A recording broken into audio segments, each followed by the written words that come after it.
Question तो provided है ही।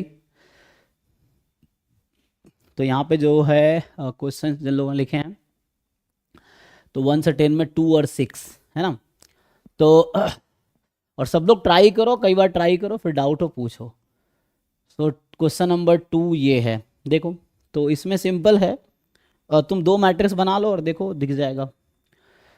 Actually try करोगे तो हो जाएगा। दो मैट्रिक्स बनाओ और मल्टी M1 M2 लिख लो। अब मैट्रिक्स M निकालो क्या आता है, फिर चेक करो ये ऐसा होगा कि नहीं होगा।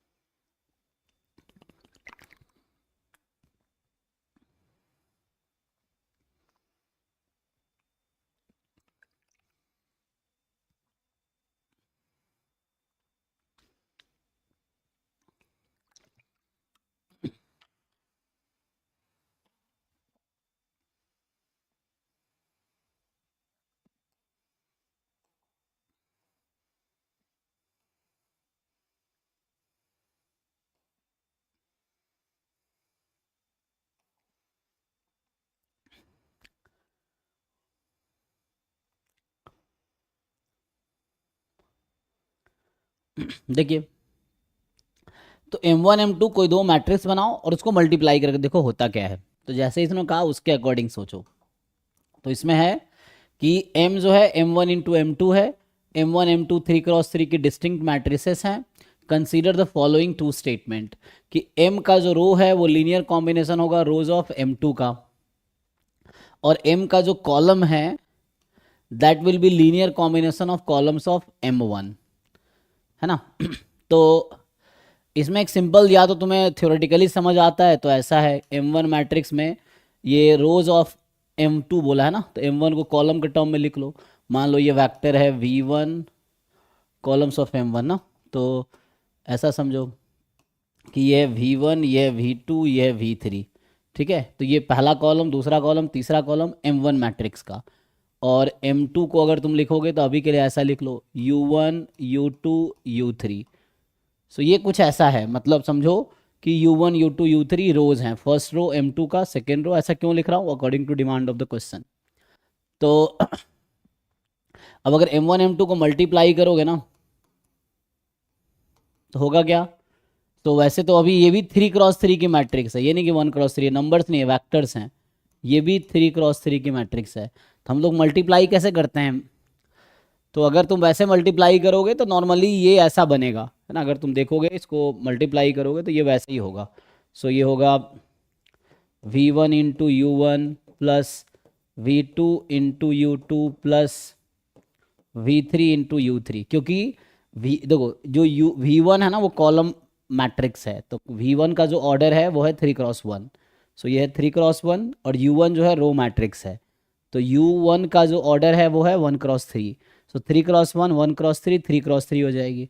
3 × 3 3 × 3 3 × 3, तो सम होकर 3 × 3 आएगी। इस तरह से अब यहाँ से तुम एक चीज़ खुद ही नोटिस कर सकते हो कि ये M है। सो हो क्या रहा है कि यहाँ पे अब ऐसे डायरेक्ट में रियलाइज नहीं होगा, है ना। यहाँ पूरा मैट्रिक्स आ गया। तो कह रहा है कि जो रोज ऑफ M है वो linear combination rose of M2 के। तो M2 के रो में एलिमेंट्स लिख दो चाहो तो अभी के लिए अगर मैं तुम्हें पर्टिकुलरली मैट्रिक्स लिख के दिखाऊं, जैसे यहाँ पे है, इसको फर्दर लिखता हूँ मैं, ठीक है। सो होगा क्या, ये मान लो मेरा M1 मैट्रिक्स है अभी के लिए A1, या ऐसा मान लो A11, ऐसे लिख दूँ, या M11 जो भी है। तो चलो अभी के लिए A1, यहाँ पे A2, यहाँ पे A3, B1 B2 B3, C1 C2 C3, और ये M2 मैट्रिक्स है।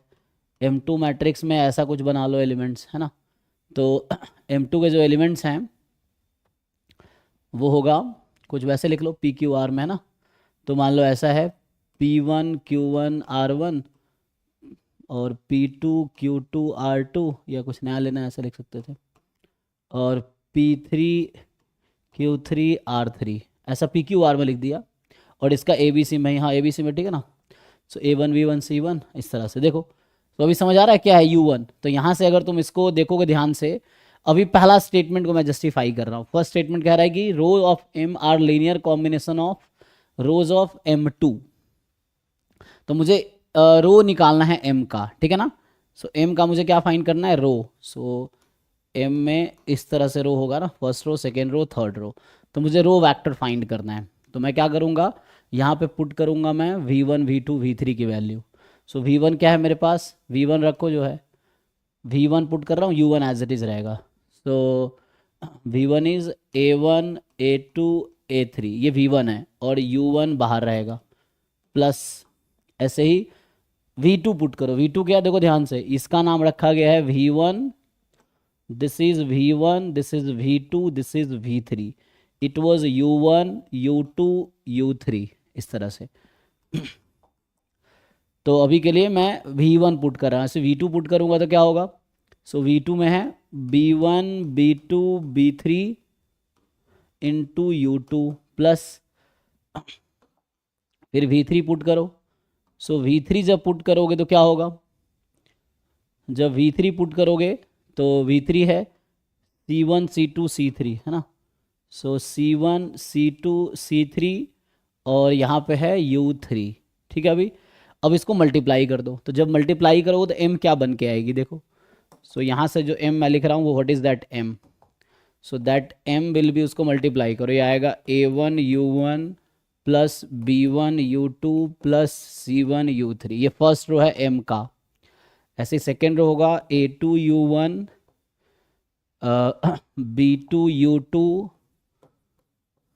प्लस c2 u3, है ना। तो जैम के हिस्ट्री में सबसे डिफिकल्ट पेपर 2023 का रहा है ना। 2005 से लेकर 2024 तक के पेपर में most difficult paper is 2023 and EGS paper बोलूँगा 2024, ठीक है। तो ये है। तो यहाँ पे क्या है, a3 u1 plus b3 u2 plus c3 u3, यही है। अब देखो ध्यान से, ये है फर्स्ट रो है m का। तो खुद ही तुम देखो पहला स्टेटमेंट क्या कह रहा है कि rows of m are linear combination of rows of m2। तो ये पहली रो है m की, a1 u1 plus b1 u2 plus c1 u3। a1 b1 c1 constants हैं, स्केलर्स जिसको बोलते हैं, कॉन्स्टेंट्स हैं। u1 u2 u3 m2 के रोज हैं। तो मतलब दिस जस्टिफाइज ए स्टेटमेंट, इसका मतलब जो पहला स्टेटमेंट है वो ट्रू है। जो पहला स्टेटमेंट है कि जो पहली रो है m की वो m2 के रो के लीनियर कॉम्बिनेशन है, दूसरी रो है m की वो भी m2 के रो की लीनियर कॉम्बिनेशन है, तीसरी रो है m की वो भी इसके रो की लीनियर कॉम्बिनेशन है। तुम नॉर्मली भी मल्टीप्लाई कर सकते थे, वैसे भी मैंने वेक्टर करके किया क्योंकि वैसा बोल रखा है। तुम नॉर्मली मल्टीप्लाई करो, फिर बाद में इस फॉर्म में लिखना पड़ेगा तुम्हें, ये है। सिमिलर वे अब क्या करो, इसी चीज को तुम दूसरा स्टेटमेंट जस्टिफाई करने की कोशिश करेंगे। कह रहा है columns of m are linear combination of columns of m1। तो अभी मैंने क्या लिखा, अभी मैंने ऐसा लिखा है कि रो मुझे दिखे, है ना। तो फर्स्ट मुझे रोज दिख रहा है, अभी दूसरे वाला मुझे m का कॉलम चाहिए। तो m का जब कॉलम चाहिए तो मुझे इस फॉर्म में c1 c2 c3 चाहिए। तो हम ये क्या कब मिलेगा, जब मैं यहाँ पे पुट करूंगा। अब तुम्हें ये डिसाइड करना किसको पुट करना है। ये जो एक v1 u1 है, v2 u2 v3 u3, क्या पुट करूं। तो यहाँ मैं v1 v2 v3 रखा है क्योंकि मुझे रो चाहिए था। अब मैं u1 u2 u3 रखूंगा तो उससे मुझे क्या मिलेगा, कॉलम मिल जाएगा, देखो। तो अब इसी को मैं लिखता हूं, यहां से m इज इक्वल टू, इसी इक्वेशन को मैं रिपीट करूंगा, ठीक है। तो इसी को मैं फिर से लिख रहा हूं, अब m इज इक्वल टू, अब मैं पुट करूंगा u1 को। तो v1 एज इट इज रखो, u1 पुट करो, व्हाट वाज, अच्छा u1 तो ऐसा होगा, u1 तो रो वेक्टर है जी, u1 तो रो वेक्टर है। रो वेक्टर क्या है, ये u1 है, ये u2 है, ये u3 है।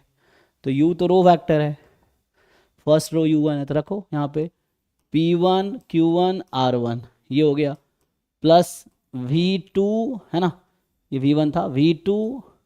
अब पुट करो u2 सेकेंड रो वेक्टर है, p2 q2 r2 plus v3। अब पुट करो यहाँ पे u3, तो ये हो जाएगा p3 q3 r3।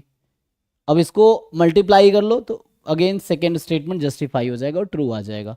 तो यहाँ से जो m बनेगा वो जो लिख रहा हूँ मैं, so that will be something like, multiply करो तो ये वेक्टर है ना, मतलब वेक्टर मतलब ये रो मैट्रिक्स है, अभी रो वेक्टर है, तो मल्टीप्लाई करो v1 p1, फिर जो रो मैट्रिक्स कैसे मल्टीप्लाई होता है, करस्पॉन्डिंग एलिमेंट ऐड होगा, तो फर्स्ट ये v1 p1, यहाँ v2 p2, यहाँ v3 p3 ऐड हो जाएगा, तो आएगा, तो ऐसा लिखता हूँ p1 v1 फिर p2 v2 plus p3 v3, ये पहला कॉलम आया मैट्रिक्स m का, this is the first column of matrix A, ठीक है, मतलब मैट्रिक्स M का फर्स्ट कॉलम है। Second column same thing, q1 v1 q2 v2 plus q3 v3, तो q p q r ये कॉन्स्टेंट्स हैं, v1 v2 v3 column vectors था, m किसका, m1 का m2 का, तो देखो यहाँ पे ना जो ये u1 u2 क्या है, m2 वेक्टर के रो वेक्टर्स हैं, रोज नॉट कॉलम, है ना, रो वेक्टर्स थे, तो यहाँ पे ये आया, तीसरा क्या बनेगा ऐसे ही r1 v1 plus r2 v2 plus r3 v3, ठीक है।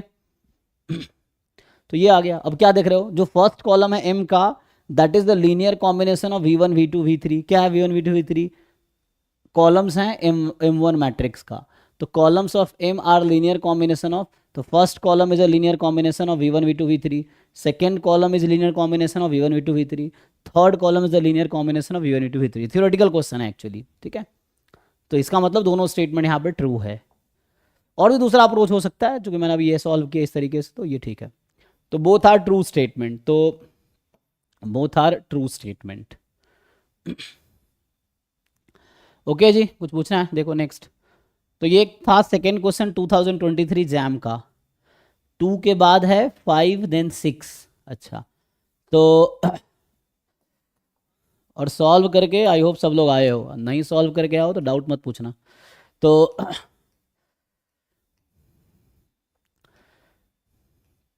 ये जो फिफ्थ क्वेश्चन है